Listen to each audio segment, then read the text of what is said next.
আসসালামু আলাইকুম সুপ্রিয় চাকরি প্রত্যাশী ভাই বোনেরা, আশা করি সকলে ভালো আছেন। আলহামদুলিল্লাহ, আমিও ভালো আছি। তো আজকের এই ভিডিওতে যে বিষয়টি নিয়ে আলোচনা করব, আপনারা ইতিমধ্যে ভিডিও টাইটেল দেখে বুঝতে পারছেন।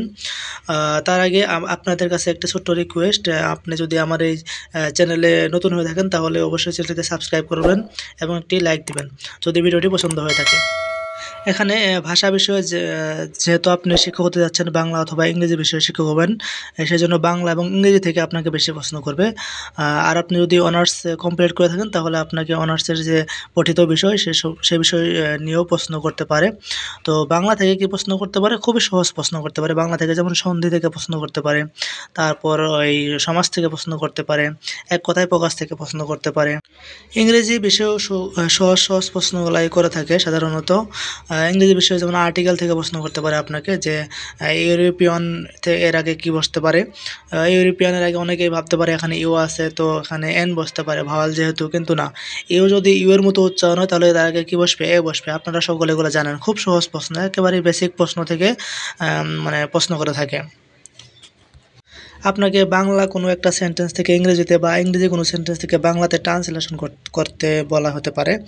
আর যেমন প্রবাদ থেকে অনুবাদ করতে বলতে পারে, যেমন হচ্ছে এই নাচতে না জানলে উঠান বাঁকা এর ইংরেজি কী, তারপরে সততায় সর্বোৎকৃষ্ট পন্থা ইংরেজি কী, বা বলতে পারে what is loaded can not be bloated এর মানে কি, মানে কপালের লিখন না যায় খণ্ডন। এই ধরনের যে সহজ সহজ প্রবাদ বাক্যগুলো আছে, এইসব জিনিসই ভাইবা বোর্ডে প্রশ্ন করতে পারে, যারা জুনিয়র শিক্ষক পদে আপনারা ভাইবা দিবেন আর কি। আর আপনি যদি অনার্স কমপ্লিট করে থাকেন তাহলে আপনার অনার্সে যে সাবজেক্টে পড়েছেন সেই সাবজেক্টের বেসিক কিছু প্রশ্ন আপনি আয়ত্ত করতে পারেন।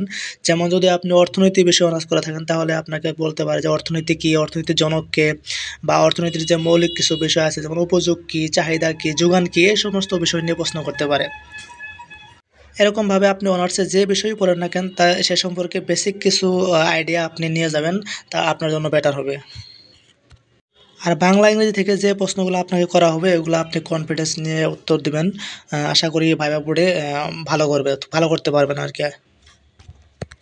তো যাই হোক, ভিডিওটি লম্বা না করি, তো এখানে আমি আরেকটা কথা বলে রাখি, আপনাদের এই জুনিয়র শিক্ষক পদের এখানে আপনার যে বেতন পাবেন সেটা হচ্ছে 16তম গ্রেডের। আপনারা সবাই জানেন যে 9,300 টাকা হচ্ছে শুরু আপনাদের বেতন স্কেল। তো কথা না বাড়িয়ে আমি ভিডিওটি এখানে শেষ করছি। সবার জন্য শুভকামনা রইলো। সবাই চাকরি পাইলে আমাকে কমেন্টে এসে জানাবেন। ধন্যবাদ সবাইকে। আসসালামু আলাইকুম।